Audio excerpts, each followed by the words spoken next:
Hello and welcome to Noni, your morning chat show with topics and opinions that affect us all. Today we're focusing on the loss of a loved one and how to cope with grief and the power of faith. Tying in with our first topic, we'll be asking, can faith get you through anything? We'll be hearing what you think with your comments. Joining me on today's show, Fikelephi Jackson, author, mentor and motivational speaker, and Lola Ogunbadejo. She's an award-winning presenter and writer who uses both personal experience and those of others to tell stories. Now, the loss of a loved one evokes many feelings and emotions, whether they died of old age or their death came unexpectedly. Bereavement can affect people in many different ways. In some cultures, people continue to grieve for years. After the loss, and women cut their hair in mourning. Others refuse to wear black in mourn, in a traditional sense, choosing instead to celebrate life. Now, Fikelephi, I must come to you first because I would say everybody would agree that you had a very tragic circumstance when it comes to a death of a loved one. Tell us about your daughter, Pepe. Well, where do I start? She was such a beautiful, vibrant young girl who had survived so much trauma in her life. She was only 22 years old. Losing a child is something that I wouldn't wish it on anyone. I'm not saying it's easier to lose your mom or your dad, because losing a loved one is still very sore. But as we age gracefully, we expect our children to bury us, not the other way around. So Pepe just left this world just like that. She left in the morning with 4 of her friends. By the end of the day, she was no more due to an accident that happened on the M1. 4 girls were in that car, and all the 3 died, including Pepe, who died as the car hit. And it took us over a day to find out where Pepe was. We were looking everywhere. So for me, the tragedy was, you know, when someone just rips your heart apart and you know no one can put it together. It was very deep. Of course it was, and I remember because your daughter, Patience, she was such a popular girl within the community. Many people do know her story, and we'll talk about your feelings in a moment. Lola, let me bring you into this. You don't have any children, so your experience of bereavement is a little bit different. Yes, I have. My grandma passed away in 2016, and that was quite tragic. I mean, my mother's mother passed away when I was quite young, but this one, she was my father's mother, and we grew up with her. She came to live with us in England. She was originally born and lived in Nigeria. And so hearing about her passing was really, really sad. But we were able to deal with it because we were kind of expecting it. She was 83 years old. She had lived her life, and she had lived a very, very good life. She had cancer, unfortunately, breast cancer, and that's what she died of, unfortunately. But we were able to prepare ourselves for that moment, and I think that's what helped the grieving process, because we knew it was coming. And then I've also had another experience where my cousin was tragically murdered a few years ago. She was stabbed to death. She was 9 months pregnant at the time, and so she lost the baby and she lost her life. And that was really difficult to understand and come to terms with, because it was unexpected. And we just kept thinking, why did this happen? Like, how could this happen? She was 9 months pregnant. So that grieving process was different to that I had with my grandmother. What is it about our community? Because when there is a death, my father died when I was 16, which is over 16 years ago now, but sometimes there are really awkward questions, there's blame, especially if you belong to a church or a mosque, you know, because we like to sometimes associate death with something we've done wrong. Did you find, Fikelephi, with the death of your daughter, that some questions and some comments were almost too much to bear or take? Oh my goodness. Some of the comments put me under the juve. I didn't want to face the world as you would imagine. I remember the first attempt I made to go to church after several months. I remember this woman coming to me and she said, "Oh my gosh, we're so sorry to hear, you know, about your loss. And then she said, this is what happens when you don't pray enough. Oh my God. That just, I was in pieces. I just went back in my shell again. I thought, oh my God, how could anybody say that? You know, you don't know my story, you don't know Pepe's story. You know, nobody, you know, wakes up in the morning and say, oh, well, today my daughter is gonna be hit by a car. You don't think that. You know, Lola, what about the physical effects of grief? Of course, you know, tragic, you know, your cousin being 9 months pregnant. How did, you know, her parents and her husband take the news? It was extremely difficult. As you can imagine, yeah, a generation was just wiped away just like that because it was a little boy that she was carrying. And we were just confused, absolutely confused, distraught, angry, depressed. We were just longing to understand why this happened, how it could happen. And the whole family, it affected the whole family greatly because she was the first granddaughter in the family. So we were just all really, really trying so hard to comprehend this mess. And I guess it goes to the, you know, that question, why do bad things happen to good people? And how I dealt with it was I understood that, you know, I'm a Christian, and in the Bible I know that it says the heart of man is desperately wicked, who can know it? I know there's people in this world who are wicked, and unfortunately my cousin came across one of those people, and I couldn't blame, I didn't want to, you know, because I completely understand what you were saying about people saying that's why we need to pray, you know, weren't you praying enough, how could this happen? But I just think, unfortunately, sometimes these things do happen. Well, of course, tragic circumstances happen. How did you cope with the days after? Because, you know, grief is all-consuming, isn't it? You know, some people can't eat, people can't sleep. Yeah. It breaks relationships. Absolutely, absolutely. You know what, first of all, I just want to thank every person who stood by us, because the passing of my daughter was not just one family grieving, it was 3 families grieving at the same time.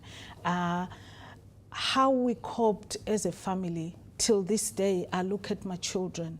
I remember for 3 good weeks, I couldn't sleep, I couldn't eat, I kept thinking I'm having a bad dream. Someone will wake me up and say, wake up, Patience is okay.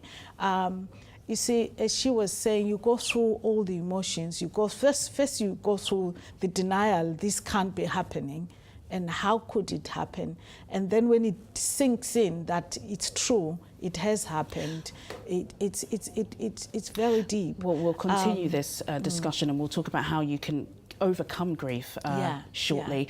Coming up, we will continue this discussion on bereavement and what best coping mechanisms can work for you. And does the power of faith exist within today's society?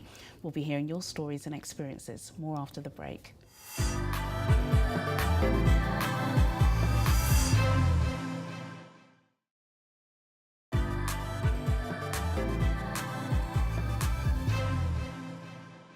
Welcome back to Noni. Still to come on today's show, the power of faith. Does it heal all, or is it really just another coping mechanism dressed as something else? But first, we return to talking about loss and bereavement. Now, before the break, Fikelephi told us about the emotion she felt when she lost her daughter. But how does someone carry on following the loss of a child or a loved one? Fikelephi, now you have 7 children. That's how right. did they show their grief, and how did you manage to look after them? Well, you know, there is no manual that comes along. What do you do when you've lost a child and when you have other children? As I said to you earlier, that for 3 weeks I couldn't sleep, I couldn't do anything. And I remember several weeks after this, my youngest son, who's 18 now, came to my bedroom. It was one of those days because I had learned then to just take one day at a time. Some days were better than the other. I remember my son looking at me in the eye and he said, "Mommy, I know Pepe is gone. She can't come back. But Mommy, we are still here. And we want our Mommy back." Do you know, that hit me. It was like, oh my God. So I was so engrossed with my grief that I didn't look at how are they coping. And I'm so sorry. I just stood up and hugged my son. And I said, okay, I know mommy has to pick herself up. From then on, I just had to go one by one, spend one by one with my children. How are you feeling? And I realized that they were all grieving in different forms. Lola, I must bring you in because you're such a prominent figure in the community. And of course, you did mention that you're a Christian, and I know church deals a lot with grief. What advice would you give to anybody that's been through this or is going through this now? You know, one thing that really helped me was just understanding that death is inevitable. We're all going to die one day. I know it's hard for some of us to think about. It's just the how and when which really determines, you know, how we deal with grief, so to speak. And for me, experiencing, you know, expecting death to happen and then the unexpected, it was just really challenging to understand. And I think what really helped me come to terms with both deaths was just knowing that I have to go through this process of trying to figure things out, but also accepting that it has happened and that this is life and that it's unfortunate, but I have to move on. As strict as that sounds, that's what I had to do. Otherwise, I was finding myself sinking deeper and deeper into depression. I think for me, I really, the type of things I felt when I was going through my grief was just longing to feel the touch of my loved one and just longing to hear the voice, and then also just becoming sort of depressed and thinking, oh, I wish I had said this to them, I wish I had hugged them one last time, and you just kind of keep thinking all these things in your head. But the advice I would give is just, you know, for me, God was a big comfort. I just kept saying, God, I know I don't really understand, but I trust you. I believe that they're in a better place, and I can trust that at this moment in time, even though people are saying to me, it's okay, I'm sorry, and words aren't comforting me right now. I need something that's much deeper, something that I can't really see outside, something that I can feel, that can heal my heart. And it took a while, but eventually I got to that place where I was calm again. Fikelephi, we're going to wrap up, but I do want to quickly ask you, was it hard not to be angry? You cannot be not angry, especially when you go through 2 weeks in court with the person responsible. When he walks away with a fine of, he was fined £500 and he was banned 12 months from driving for killing 3 lives, for taking away 3 lives. But as we were talking about faith, for me, my faith was a big thing. I don't know if it's the right place to talk about it, but I asked God, I know you are God. I know I'm here now because you rescued me. How can you bring me this far and then this happens? I didn't understand. But you know what? God made me understand that the 2 days we don't have power over is the day we are born and the day we are called back to heaven. Oh. I'm a woman of God, and I do believe that when we die, it's the body that is, we lay on the ground, but the spirit, I believe, that goes back to God. Ladies, it's just such a hard topic.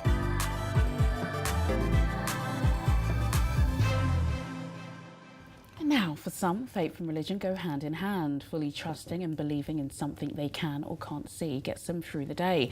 Others have faith in science, totally disassociating it from religion. Can you really have faith without religion, or can one exist without the other? Lola, I'm going to start with you. What does faith mean to you? Faith, well, from my understanding, faith is having the complete confidence in something or someone, but from my point of view, I'm going to talk about it in regards to religion. I believe it's having faith in something that's completely unimaginable, something that seems impossible to people, having faith in God, essentially, in this supernatural being that looks after me and looks after the world. That's my belief of faith.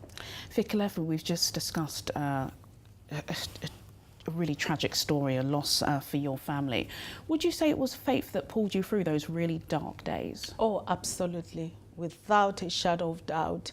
I believe with all my heart, without faith, probably I'll be in a psychiatric hospital, or I'll be on antidepressant, or any of those things. So I believe that my faith, together with my family, brought us through.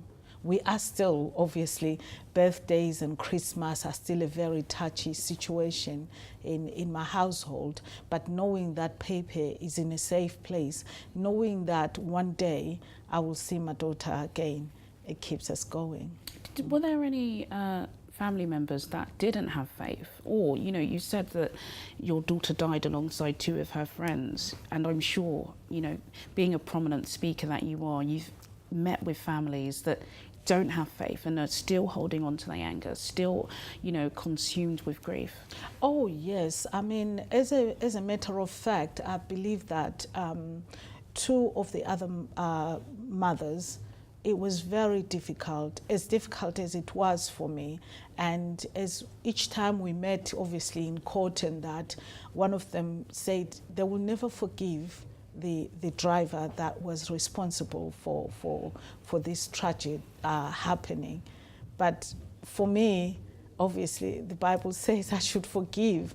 It took me a while, but I had to release this man from because I was so taken by grief that in court, I couldn't look at him in the eye or even across the room. Each time I look, I'll feel like I'm going to be sick, or I'm just going to run across the room and say, I want my daughter back. But it was the faith that was keeping you free. That's Lola, right. you know, there are many different religious groups, people who don't believe in God at all, but they still have faith. So would you say faith is purely religious, or, you know, can it be associated with everybody? You know, you have faith that you're going to get that job that you went to an interview for, and that has got nothing to do with Christianity or Islam. It's just you've got some hope in you. Exactly. I don't think you can just completely link it to religion, so to speak. I do, personally. I believe my thought process and the way I think has been greatly influenced by my faith, which is Christianity. But then I have this understanding that faith to some people is just literally having a confidence in something. It doesn't necessarily mean you have to be thinking about God or thinking about, you know, this or that. They just believe in something. Fikelephi, would you say faith is enough? Because we've seen, you know, and I don't want to drag the church into this, but you have seen a lot of people, you know, sleeping in the church or constantly relying on God. And they say, you know, I have faith that it's going to pull me through, but they're not actually using wisdom or doing anything tangible. Wow. I found my purpose through pain. The reason why I'm bringing that is that when I reached rock bottom, this is when my faith kicked in. It kicked in after I really renounced everything. I said, look, whoever you are, I called him, the man upstairs, if it's true that you exist. At that point, there was no religious person next to me or knocking on my door saying, oh, believe in this, believe in Allah, or believe in God. It was just me and this person. And I said to him, if it's true that you are bigger than everything, you are the creator of the universe, surely you must have created me for a reason. So I wanted to know my purpose on earth. Otherwise, I wanted him to take his life back. I said, if you don't, I will do it for you. Now, I say that it was that time, there is a specific conversation I had with this person I call God. And between me and him, I know I'm sitting here as a result of that conversation, because I said, whatever the purpose it was, if he can turn around my life, I was ready to just do whatever it is, be it Malawi, be it anywhere. And you know what? That happened. So for me, I know inside me that God exists, because things turned around. And each time they did, there was a specific thing to remind me that this is what you asked for. I am with you. So when things become very difficult, patience one, I didn't see it coming. So that's when I thought, well, me and you now, you know, we had a conversation. I made my vows to you. Now you've taken my daughter. How would you do that? But even that, he made me realize, he said, look, when my son died on the cross, he didn't know no sin, he hadn't done anything. Wow. Yeah. And so, yes, I understand how you are feeling. I said, but then how do I get on? And he made me realize, just like Mary, that I was only a steward. So it's the deeper faith that then I had to accept that, so even though I called him my daughter, but really she's a child of God too. Wow. So she's now so I had to understand that he told me that her location is changed. Yeah.